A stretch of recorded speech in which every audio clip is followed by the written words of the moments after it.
Welcome to WhiskyCast, cask strength conversation featuring news and interviews from the world of whiskey.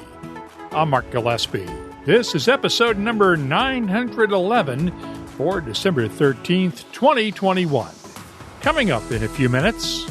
Craft whiskey's like pornography. That's to say, we think we know it when we see it, but actually the boundaries between art and pornography get very, very blurred. If that doesn't get your attention, nothing will. Ian Buxton is a man of many words, and he's put many of them into the latest book in his 101 Whiskies series. The latest edition is 101 Craft and World Whiskies to Try Before You Die. We'll get into a hardcore discussion later on WhiskyCast In-Depth. And I'll spare you all of the other innuendos I could have worked into this. I'll also have the What I'm Tasting This Week department, your voice, and on Behind the Label. You can run the What I'm slow and make it a nice, sweet, very, very smooth new make spirit, or you can run it that bit faster to get more meat through it. The news is next on this week's WhiskyCast. And now, a message from Robin Redbreast. Mark, how are you, buddy? A quick thank you for letting me loose on WhiskyCast this past year. Oh, cheers for letting Dave tag along too.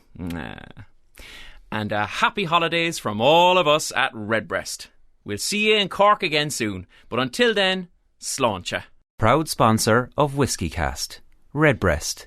Pass it on. This holiday season, gift like you mean it with free custom labels from Dewar's. Simply choose your bottle, enter your message, and get a label shipped right to your door. Make Dewar's Scotch Whiskey personal by visiting Dewars.com and start crafting the perfect holiday gift.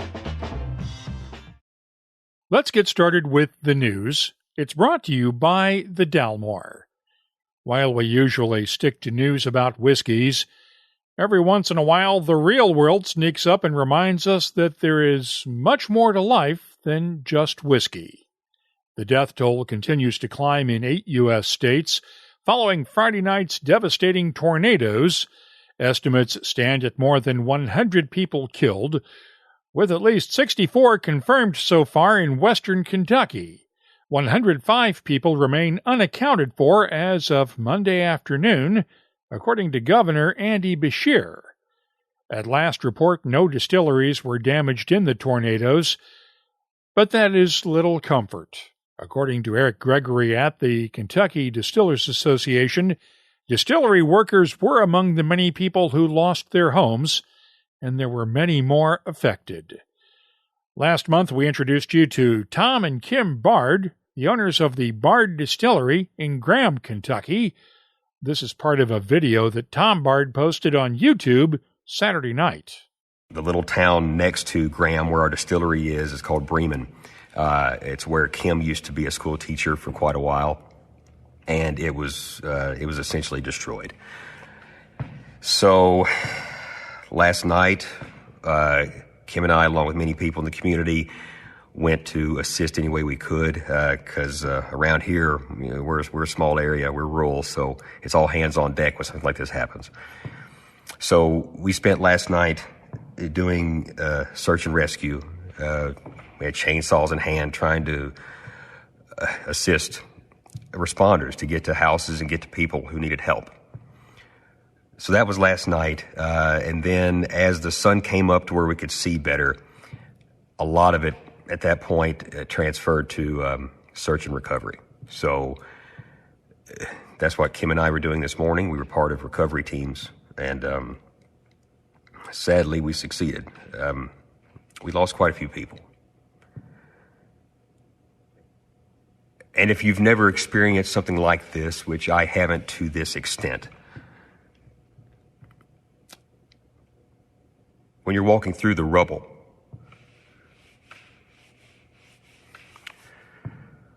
of what was someone's life, what was their home, and all you see are little shards and pieces of that life. And you don't know if there's anyone there to help. You don't know what you may come across.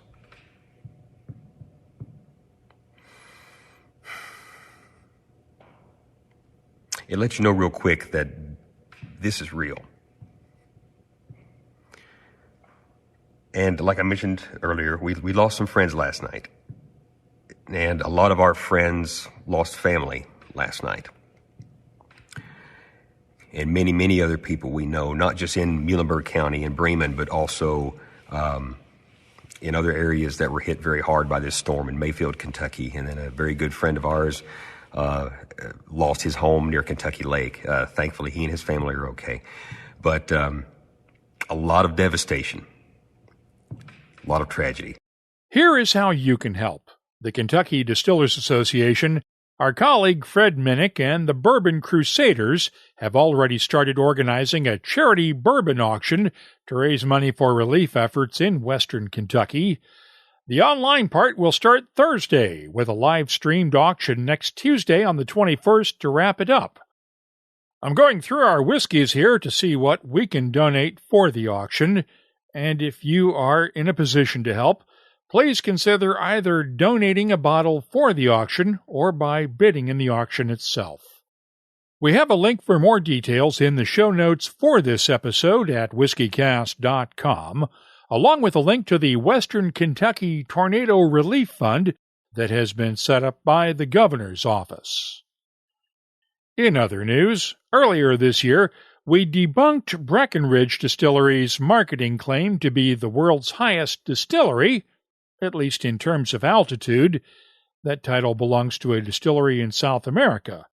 However, the Colorado distillery still has a legitimate claim to the world's highest distillery title, following its acquisition by Canadian cannabis company Tilray for $103 million. The all-stock deal gives Tilray its first exposure to the whiskey market. CEO Irwin Simon told CNBC Breckenridge's growth potential could get even higher if and when the U.S. legalizes cannabis nationally. You look at cannabis, it's going to be a $100 billion opportunity in the U.S. You look at, the whiskey business, it will be about $100 billion. Right now, I see the opportunity of taking spirits, owning the brands, and ultimately, once cannabis is legal, you would infuse them with THC. And with that, I love to own brands, and I think the Breckenridge brands has so much potential to grow, so much distribution. And then when cannabis is legal, hey, we will infuse it with THC. We will come out with edibles with THC. And that way, millennials and our consumers know the brand. Right now, U.S. regulations ban distillers from using cannabis in any way, shape, or form in their whiskeys or other spirits. And even if legislation were passed to legalize possession and sale of cannabis nationwide, that is no guarantee that THC-infused whiskeys would be allowed. Keep in mind that the government has strict limits on absinthe sold in the U.S., to make sure that there are no significant levels of the active compound in wormwood linked to absinthe's traditional hallucinogenic effects. Tilray has not disclosed whether federal regulators have approved the transfer of Breckenridge's distillery licenses, though since the company already owns a craft brewery in Georgia, that should not be an issue. Sticking with the craft side of the business for a minute, the American Craft Spirits Association and Park Street have released their annual Craft Spirits Data Report on the economic side of U.S. craft distilling. Despite the economic impact of COVID, the number of active craft distillers actually grew slightly in 2020 over 2019, with 2,290 active distillers as of this August. That's just one of many good signs from the report, but the biggest was the growth in market share for craft distillers. During 2020, the craft spirits market grew by 7.3% in retail sales, with more than 12 million 9-liter cases sold. Craft spirits now hold about 4.7% of the overall U.S. spirits market, and P.T. Wood of Wood's High Mountain Distillery in Colorado put that into perspective. In 2015, when we did this first study and we were 2% of the whole market, the conversation then was like, man, if we could hit 5% market share, we're really going to be an industry. We're going to be something. And that was the biggest takeaway that I had from this is I guess we're a big deal now. The report was released as part of ACSA's annual conference in Louisville, and there is one down note in the report for P.T. Wood and his colleagues in Colorado. Their state was knocked out of the top 5 states for craft distillers. Pennsylvania surpassed Colorado to take 5th place behind California, New York, Washington, and Texas. One other note out of the ACSA convention. The association notified attendees shortly after the conference ended that one attendee tested positive for COVID after returning home, even though that person had been vaccinated ahead of time. There are no signs that anyone else has tested positive out of the conference since then. We are also hearing reports of positive COVID tests among attendees at a couple of the whiskey events last week in the UK. Gang, we are still not out of the woods yet. A couple of signs of positive news out of Kentucky. Wilderness Trail Distillery in Danville is expanding. Construction will begin next month on a new fermentation house to expand production capacity. On top of that, the distillery's 8th maturation warehouse is almost finished, and there are plans in the works to build 5 more warehouses. Four Roses has opened its new visitors center at the distillery in Lawrenceburg, Kentucky. It was designed by the same architecture firm that designed the original distillery back in 1910, and it'll be able to accommodate twice as many guests as before. And finally, out of Scotland, construction is now underway on the new Dunfale distillery. It's being built by the owners of London's Bimber distillery on a converted farm south of Forres in Speyside. The construction is expected to take about 12 months to complete. You can keep up with the latest whiskey news all week long at WhiskyCast.com. The news is brought to you by the Dalmore. Hello, Richard Patterson here, Master Distiller, Master Blender for the Dalmore. You know, whenever the team and I are in the world sharing our exceptional single malt, we like to keep in touch with Mark Gillespie and the latest news from WhiskyCast.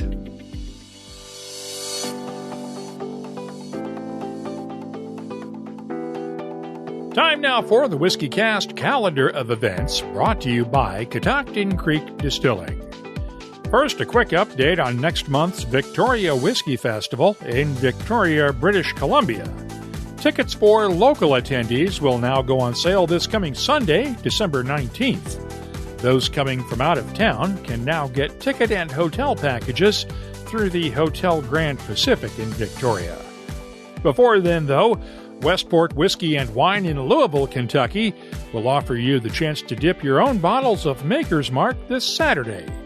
The Brandy Library in New York City has a Bourbon Spirit School tasting class on Saturday as well, and Julio's Liquors in Westboro, Massachusetts has a Whiskey Wednesday event with Compass Box coming up next Wednesday night on the 22nd. After the holidays, Moonshine University in Louisville has its first Stave and Thief Society Executive Bourbon Steward courses on January 14th and 17th. The Bergen Whiskey and Beer Festival is January 21st and 22nd in Bergen, Norway. The National Whiskey Festival is on for January 22nd in Glasgow, Scotland. The Whiskey Global is on the 28th and 29th in Vancouver, British Columbia. And the Philly Chocolate, Wine, and Whiskey Festival is January 29th and 30th in Philadelphia. Remember, all in-person events are still subject to change on short notice, and you may have to show proof of vaccination or a recent negative COVID test in order to attend. The calendar of events is brought to you by Catoctin Creek Distilling, makers of the Virginia Rye Whiskey. You'll find their Roundstone Rye at fine whiskey shops in 26 U.S. states, 3 continents, and online, too. Visit the new BuyVirginiaRye.com site for more details, and please drink responsibly. This holiday season, make it personal with Dewar's custom labels. But first, you'll need to choose your favorite bottle to gift. Dewar's 12-year-old has a balanced sweetness with notes of dried fruits, citrus, and vanilla, making it ideal for everyday indulgences. And then there's our 15-year-old, which was specially crafted to highlight the mellow, fruity, and floral character of Dewar's. Hints of oak-forward malts and rich vanilla, perfectly balanced with notes of honey, toffee, and floral. The perfect scotch for sharing during those memorable moments with friends and family. Now that the hard part is over, it's time to enter your message. Make it funny, make it sappy, make it personal, or keep it simple. Either way, you have 44 characters to say it. If you need a hand on a message, we have a few ideas to get you started. So head on over to Dewar's.com to start wrapping the perfect double-aged gift. WhiskyCast In-Depth is brought to you by Bourbon and the Classic Malts lineup. Ian Buxton is one of Scotch whiskey's most respected writers, but his knowledge spans the entire world of whiskey. Over the last decade, his 101 Whiskies series of books has helped whiskey lovers discover new gems and challenged us to expand our horizons. Now he's published an all-new book, 101 Craft and World Whiskies to Try Before You Die, just in time for the holidays. We spent some time on Zoom the other day. What's new in this one? Because now you're combining craft and world whiskies. Before it was 101 world whiskies and 101 craft whiskies. Well, no, there never was 101. I've never done 101 craft. So the first thing that's new is we are covering craft whiskies. The second thing that's new is that the first book that you refer to, 101 World Whiskies to Try Before You Die, came out in 2012. And it did quite well. And like any book that does reasonably well, the publisher reprints it, and they sell some more, and they reprint it, and they sell some. And I'm very happy and fortunate it kept selling, and they kept reprinting it. But it got to the point, bear in mind it was written in 2012, that it was looking seriously out of date, both on the world scene and the fact it didn't even reflect this craft scene. I guess we can talk about craft in a minute. So I kept saying to them for about 2 years, from about 2018, 2017, look, please don't reprint this. It's getting really old. It's kind of embarrassing to put my name on it. And they go, no, we're reprinting it. It keeps selling. And I said, well, can we do a new edition? Oh, well, it doesn't sell quite enough to justify a new edition. But eventually we got to the point. I said, look, we have to do this. And they were very good, very simply. They said, yes, of course. And so I said, the world has changed. So what's new? We've got lots of new world whiskies in there. And we have a whole debate and discussion about a rapidly maturing and very interesting craft sector. And you're saying that in air quotes. How do you define craft? I know that the foreword devotes several pages on your explanation of what you consider to be craft. Well, I think that's fair because it's a very vexed and difficult topic. No sooner have we started talking about craft as distilling, as a separate distilling entity, than the big distillers, to a man, rose up and, like myself, I'm sure you were besieged by enraged PR people from big distilleries and big brands going, oh no, we're very craft too. You know, all that passion and the journey that we go through and the handcrafted nature. I know we may sell 2 million cases, but we're every bit as handcrafted as some guy in a garage. Now you can take, that with a pinch of salt, or you can swallow it wholesale. That's up to you. But I thought it was worth debating. And I say in the preface to the book, in the introduction, the whole debate around craft whiskey is a bit like pornography. Craft whiskey is like pornography. That's to say, we think we know it when we see it. But actually, the boundaries between art and pornography get very, very blurred. You could look at Japanese shunga prints from the 18th and 19th century, and undoubtedly those prints were used in the bedroom just as people, I'm told, use online pornography today to spice up their lives. Or, bringing it right up to date, you could have a look at Jeff Koons and what Jeff Koons did with Ilona Staller or La Cicciolina with the Made in Heaven series. Now, the Made in Heaven series, if you look at it from an art history perspective, then the references in there are to Bernini and Fragonard, Bouchard, the French school of the 18th century. On the other hand, it's outright hardcore porn. But collectors and galleries sucked it up, and he was getting prices when they first went on sale of up to $1 million for any one of those pieces in the Made in Heaven series. So the blurring there of art and pornography is a difficult one to disentangle. If it didn't have Jeff Koons' name on it, probably it's pornography, but that's for somebody else to call. So I talk a lot about what is craft in this vexed world. And I came to a sort of a conclusion for me, but I think, everyone's going to look at it from a different point of view. And I summed it up and I said, well, I'm comfortable with craft as a shorthand portmanteau description of a type of new distillery, generally, but not necessarily small in scale, and possibly, but again, I didn't think it was mandatory, independently owned, that for the purposes of this book could be located anywhere in the world. And that, of course, allowed me to talk about small distilleries going on in Scotland, in Canada, in the US, where, let's face it, you've got 2,300 distilleries defining themselves as craft, not all making whiskey, of course, but a very, very vibrant scene, and a vibrant scene in Scotland and elsewhere in the world. So the 101 Craft and World Whiskies embraces craft, and it embraces the smaller, generally independent distilleries that we're seeing from the established Big Five nations. Were there any surprises in this for you? I know you couldn't travel while you were working on this one as much as you would have liked to, but were there any distilleries in this that surprised you? Yeah, absolutely. I think in many ways, all of them. The problem was not cutting it to 101, is all the places you could have gone. But, I experienced whiskey from Argentina, for example. I mean, it just happens to be number one in the book because we go alphabetically from Argentina to Wales. But I experienced some whiskey in Argentina, and then I learned that there wasn't just one malt distillery in Argentina, but 5 of them. And then we went to Iceland and to Israel and to Mexico making whiskey. You'd think they'd be happy, wouldn't you, with tequila? But no, they've got to come in and make some Mexican whiskey as well. And Denmark and New Zealand. There was an industry there in the 19th and early 20th century. It died away completely, and now entrepreneurial characters are reinventing New Zealand whiskey. So that was fantastically exciting to discover those new distilleries from those new countries. Some of them breaking the rules that have been set by the established producers, and some of them going their own way, and some of them trying to ape what might happen in the Classic 5.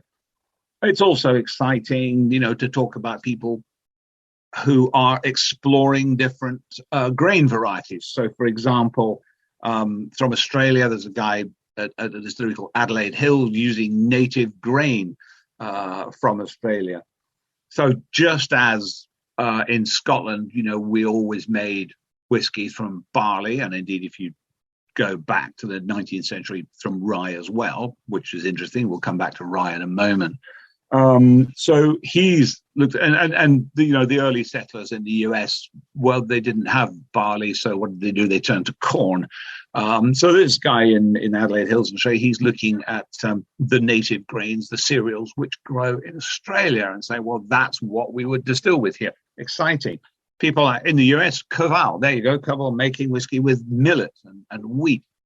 Terrifically exciting. And then you've got people experimenting, in Scotland, for example, making rye whiskey now. Nobody ever made that. For the whole of the 20th century. It had really pretty much died out by the early 1900s, but there's no question that rye was used prior to that. It's referenced and documented.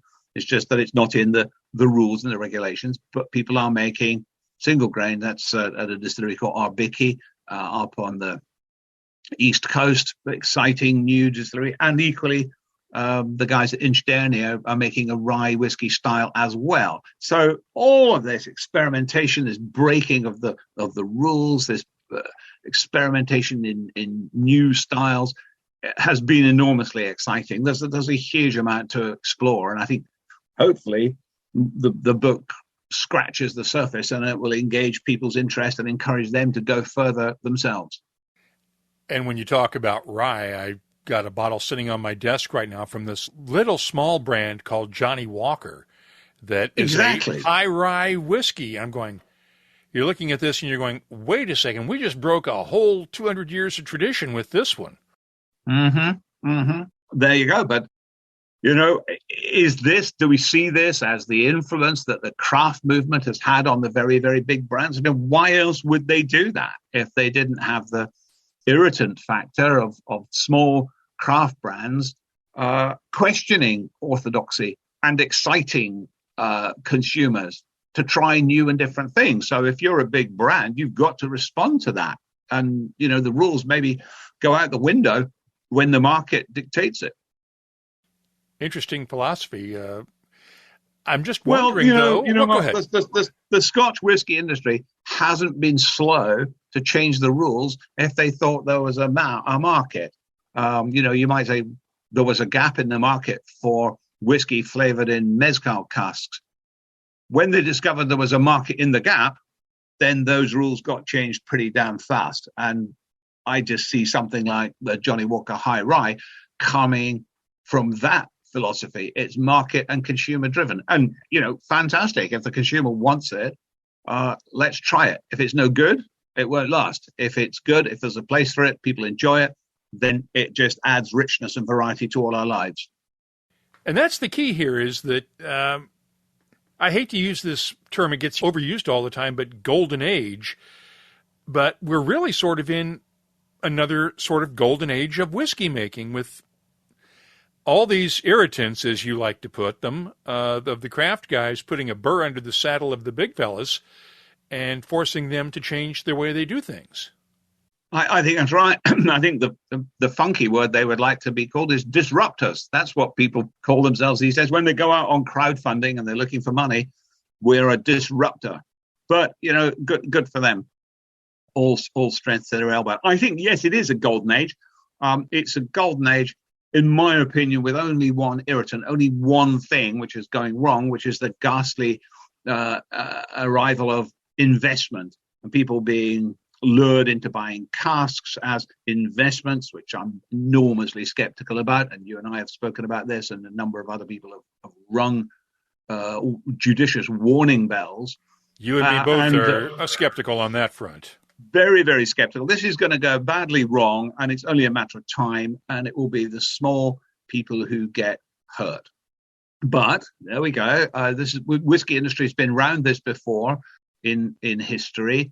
It seems to happen every 50 years or so, and that I think that and the trend from certain distillers to produce ever more inflationary priced bottles and then watch them get flipped on auction sites by the investment community is the only, for me, the fly in the ointment of this golden age. Because I'd agree with you, it's a wonderful time to be drinking whiskey.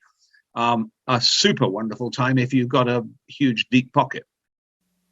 That's one of the things that scares me is that we are looking at a bubble that is going to make the Pattinson's scandal of 100 years ago look tame by comparison. For sure. But yeah, I mean, I just can't agree with you any more heartily. This is all going to end very, very badly. It's going to end in tears. And as ever, the smart money will have long departed the field, leaving small guys to pick up and lick their wounds. Plus, all the new markets in particular that are piling in on the back of this are going to become very, very disenchanted with something that they should have fallen in love with. If what they've done is fallen in love with the money and fallen in love with their spreadsheets and they've fallen in love with their annualized return data, well, then screw them, really. I've got very little sympathy. But if you came into this because you loved whiskey and just found you had to pay these prices and then got caught because you got suckered into some kind of investment deal, then I'm going to feel very sorry for you. But the warnings are out there. If you read the blogs, listen to the jungle drums, you will know not to do this. I have always maintained that the best investment you can make in whiskey is to open a bottle with good friends and make memories, because those never lose their value. They never do, Mark. And I've written before. I've got a simple line: if you want to invest in whiskey, invest in your pleasure. It was made to be drunk. It was made to be drunk with friends. Now, I'm not suggesting that you get your wonderful 25-year-old single malt or whatever and toss it back every night over a huge bucket of ice and some soda. Of course not. You save that, you save it for a special occasion. But the idea that you would just lock it up and put it on a shelf, and record the data in a spreadsheet is sad and depressing and disrespects that product, and it disrespects all the people, from the farmer who grew the grain through to the guy who put the cap on the bottle. It disrespects all those people in that process, and it turns their work into nothing.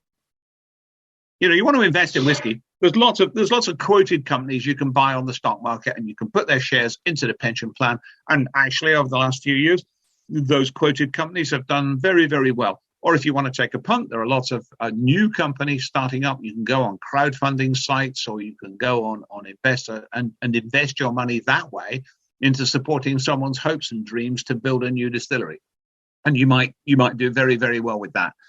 That's the way to invest. And otherwise, drink the stuff, invest in your pleasure. Yeah, save it for, an important party, save it for a wedding, whatever. But for God's sake, crack the seal and get it over your throat. So what are you working on next? Well, believe it or not, I am working on the 5th edition of the original 101 Whiskies to Try Before You Die.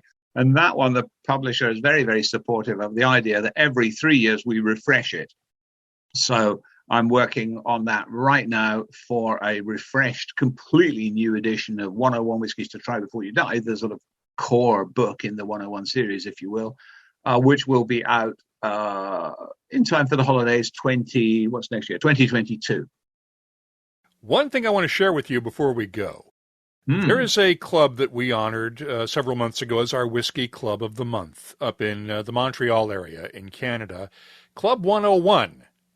They named it after your original 101 Whiskies book because their goal was to try all 101 whiskies. Oh, yeah, a few people did that. That's right. Yep. And I think they got close. No, they don't hate you. They did it in honor of you.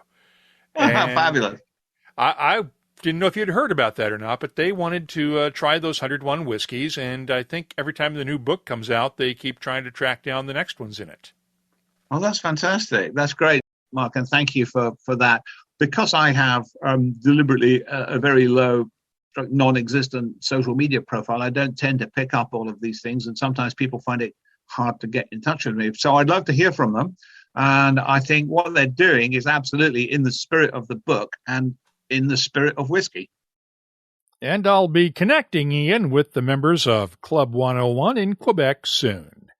Ian Buxton's latest book, 101 Craft and World Whiskies to Try Before You Die, is available now online and through your local independent bookstore. It's a great gift for the holidays. And that's WhiskyCast In-Depth, brought to you by Oban. Every sip of Oban is like a postcard from Scotland. Whether it's the classic Oban 14-year-old, the 18-year-old, Oban Little Bay, or the Distillers edition, every drop comes from the coastal town of Oban and a distillery just 206 steps away from the sea. It's one of Scotland's smallest distilleries, with just 7 people who make whiskey the same way their predecessors have since 1794. Find out more at obanwhiskey.com. The What I'm Tasting This Week department is brought to you by Sagamore Spirit. Let's start off with that new whiskey I mentioned during my conversation with Ian from that little craft whiskey brand known as Johnnie Walker. The new Johnnie Walker High Rye Blended Scotch. And while there are malt whiskies from Cardew, Kalila, Clynelish, Teeninnick, and Glenkinchie in this blend, the grain whiskey component is made from at least 60% rye grain. And unlike many of the Johnnie Walker blends, This one is bottled at 45% ABV. The nose is dry and dusty with touches of baking spices, dried grass, butterscotch, honey, and vanilla. The taste is spicy and robust with a nice sweetness in the background as tree fruits, vanilla, toffee, and toasted oak add complexity. The finish is long and dry with hints of clove and toasted oak. It's not like most other Johnnie Walker expressions. I'm scoring the Johnnie Walker High Rye Blend a 91. Ireland's Waterford distillery has released Luna 1.1. It's the first biodynamic Irish single malt whiskey. We covered the initial distillation of this whiskey and what biodynamics actually means in my 2018 interview with Waterford founder Mark Rainier. It's in episode 685 of WhiskyCast, so I'll refer you to that if you want to learn more about biodynamics. Luna 1.1 is bottled at 50% ABV. The nose is earthy and musty with a touch of sautéed mushrooms, a lot of malty character, dried leaves, a hint of honey, and a nice touch of linseed oil that comes out with time in the glass. The taste is earthy and musty with linseed oil, lemon zest, touches of clove and cardamom spices, and a nice bite of barley sugar sweetness. The finish is long and tart with a nice underlying earthiness. Look, this one is not going to be for everyone's taste, but it is worth tasting. Personally, I liked it, and I'm scoring Waterford's Luna 1.1 Irish Single Malt a 93.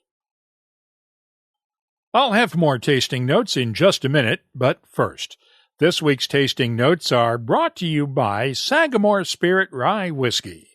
They're reviving the tradition of Maryland-style rye at their Baltimore farm and waterfront distillery.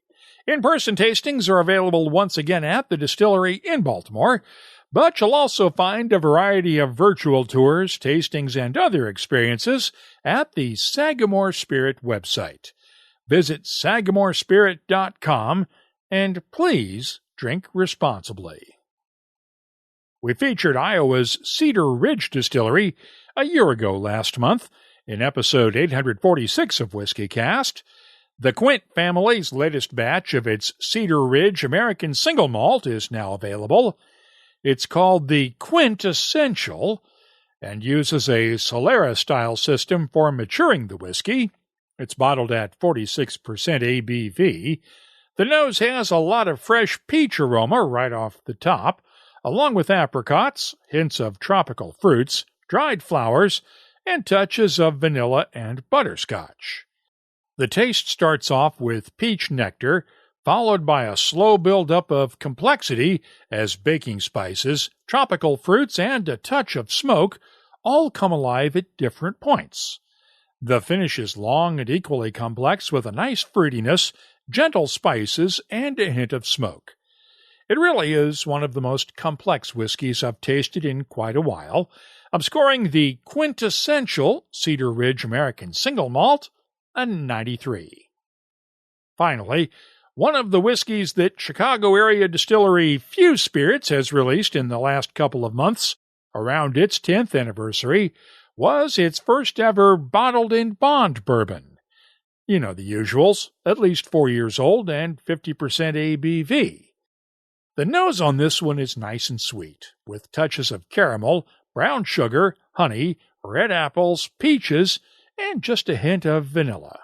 The taste is thick, chewy, and spicy, with black pepper and clove, complemented by honey, caramel, and brown sugar sweetness, with touches of dried fruits. The finish has lingering spices and a nice touch of oak.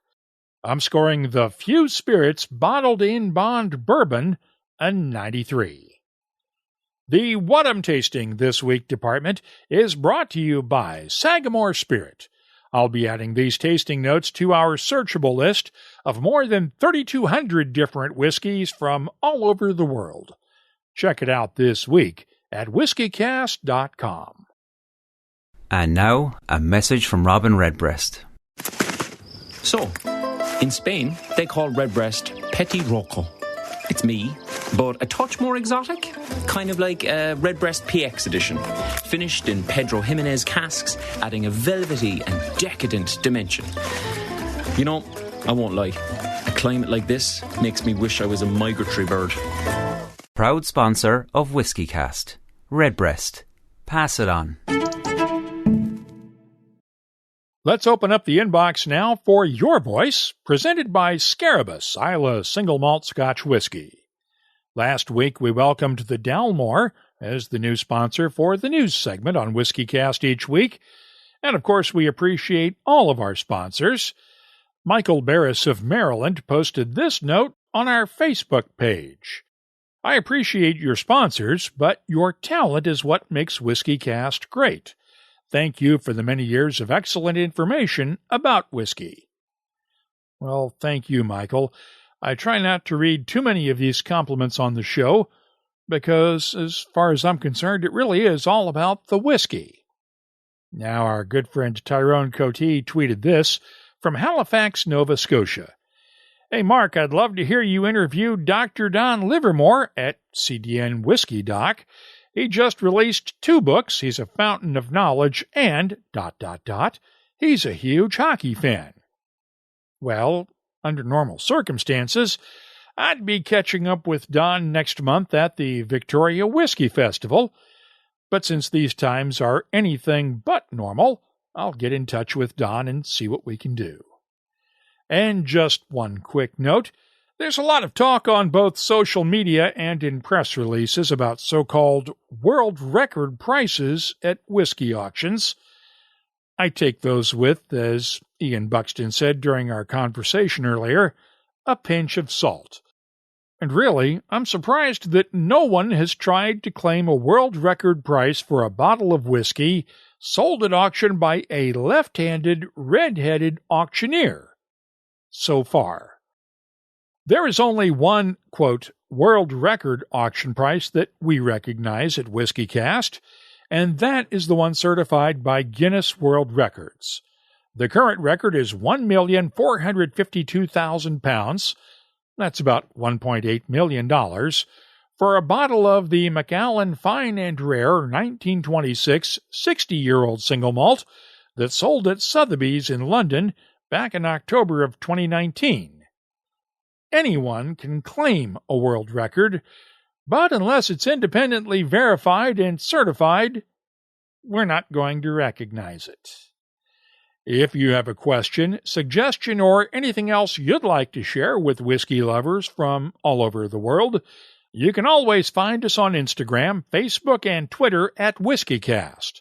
The email address is comments@whiskycast.com. Your Voice is presented by Cannabis, Islay Single Malt Scotch Whisky. I'm Jennifer Tate from Hunter Lane and Company, and we'd like to wish you and your family a happy festive season.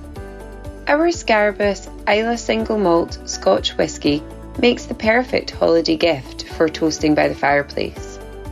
Seek it out at Total Wine and more stores in the US and fine whisky shops worldwide. Cannabis, only those who seek shall find.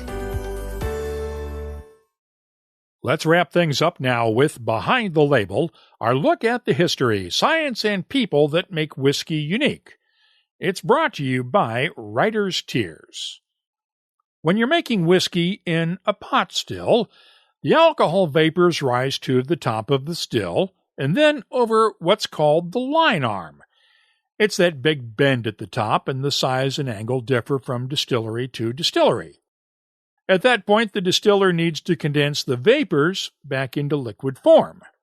Cold water does the trick, but how you apply that cold water can make a big difference in the final whiskey. That is where the traditional worm tub comes in. Back in the day, every distillery had them, a big tank of cold water outside, through which a copper coil wormed its way down from the end of the line arm at the top of the tank. And as the vapors condensed into liquid, that liquid flows out at the bottom. It is not the most efficient way to do the job, And over the years, many larger distilleries replaced those worm tubs with so-called shell and tube condensers. The vapor flows through a lot of smaller tubes instead of that one big coil. There are still a few older distilleries like Mortlach and Speyburn that still have worm tubs, but when Hunter Lang and Company built Ardnahoe Distillery on Islay a few years ago, the family specified worm tubs in the design plans. I asked distillery manager Fraser Hughes to explain the differences between the two and just why they insisted on worm tubs at Ardnahoe. Acts like a shell and tube, but obviously there's just the one coil in it, whereas a shell and tube condenser has up to 120-inch diameter tubes. And what happens, the vapours from the spirit and wash distillation run through the coil, and the water inside it cools that down into liquid form. So it does the same job as shell and tube condensers, but obviously back more tradition, what they did hundreds of years ago. Is there a flavor difference between shell and tube and worm tub? You've been in the industry a long time. Can you taste the difference of in new make when you taste worm tub versus shell and tube? Depending how you run the shell and tube, there can be a big difference. If you run the stills harder, faster, then you get a more meatier new make spirit. You can sometimes get a wee touch of sulphur, which people like in it, in a new make spirit. Because if you can imagine it, at the top of the worm, the coil is maybe 1.5 feet wide, 1.5 feet in circumference. And as it snakes all the way down, it reduces to about an inch and a half at the bottom before it goes into the pipework, before it goes into the spirit safe. So yes, it can make a big difference to the flavour, depending on what you want to do. But it also gives you the option of making different flavour, different characteristics in your spirit if you would like to do it. With the worm tub, you can run the worm slow and make it a nice, sweet, very, very smooth new make spirit, or you can run it that bit faster to get more meat through it. With a shell and tube, yes, you can run the stills slower and faster and give you different flavours as well, but the worms give you that bit more expansion on the flavours.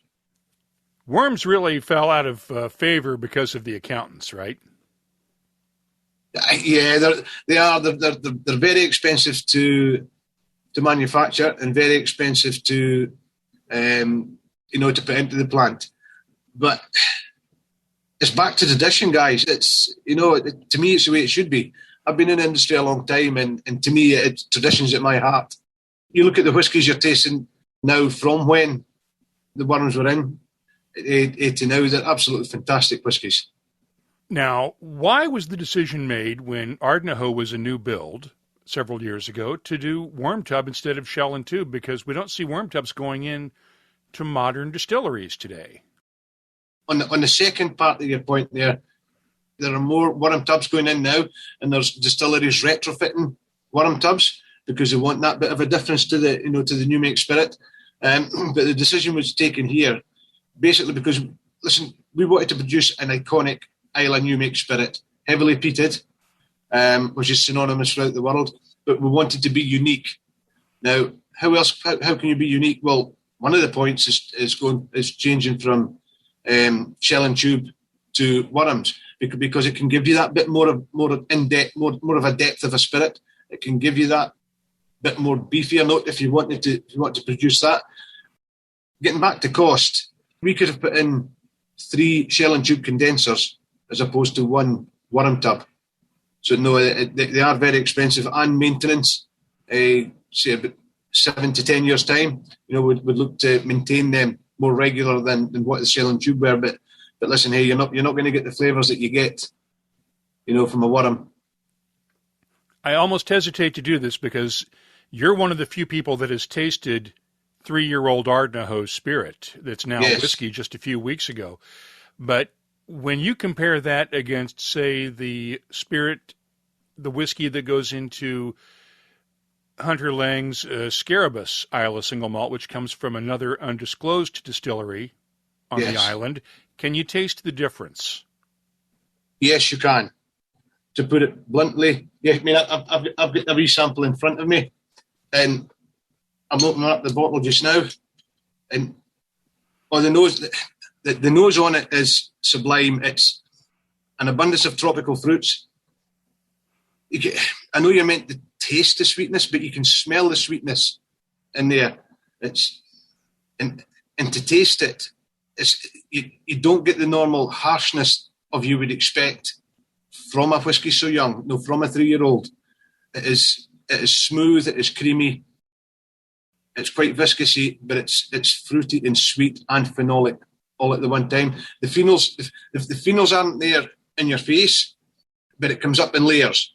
You'll get the nose of the fruits, then you'll get the sweetness coming up, then you'll get the phenols coming up after it. It's quite weird. It's very complex but balanced at the same time, and it comes in layers. But no, listen, this an absolutely superb 3-year-old.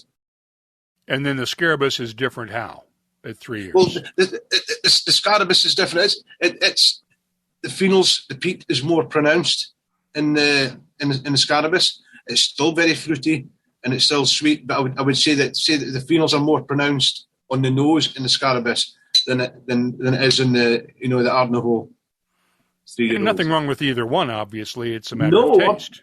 Absolutely not. That's what makes Islay so iconic worldwide. People love the peated whiskey. Yeah? But we wanted to make something here for the masses, for more people to enjoy the peated whiskey. Thanks to Ardnahoe's Fraser Hughes for that explanation. And by the way, while his distillery's oldest spirit is now 3 years old and legally whiskey, there are no plans to bottle it just yet. The plan is to give it at least a couple of more years to mature, and while there is no firm timetable, Fraser did not rule out an Islay Festival release maybe in 2024 or 2025, but only if the whiskey is ready. If there is something you'd like to see us look at on an upcoming episode, just use the contact form at whiskycast.com to get in touch with us. Behind the Label is brought to you by Writer's Tears. Writer's Tears Copperpot, a rare style of Irish whiskey with a creative twist. A unique triple-distilled blend of single pot still and single malt premium Irish whiskies. Writer's Tears Copperpot. Do you dare to be creative? That's all for this edition of WhiskyCast. You'll find links for the stories in this episode in our show notes at whiskycast.com.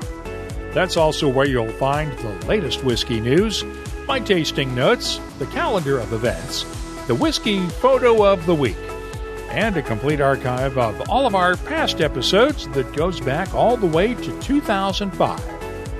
Get in touch with us on Twitter, Instagram, and Facebook at WhiskyCast. The email address, comments at whiskycast.com. This holiday season, Dewar's has you covered for the perfect gift with free custom labels. Pick your bottle, add your personal message, and get a free custom label shipped right to your door. This year, it's that easy. Visit us at Dewar's.com, and here's to very happy holidays from us at Dewar's. And now, a message from Robin Redbreast. Happy holidays! On behalf of Redbreast, here's to you and yours. Eating well, enjoying a Redbreast or two, and getting all snug and cosy on the couch. Reminds me of my own nest. Sure, there's no cushions or blankets, but I do have some very fancy decorative twigs, let me tell you. Proud sponsor of WhiskyCast. Redbreast. Pass it on. WhiskyCast is a production of Cask Strength Media, copyright 2021, and comes to you from the charming, yet regrettably dry town of Haddonfield, New Jersey. I'm Mark Gillespie, reminding you that when you drink, please drink responsibly. Thanks for listening, and please stay safe.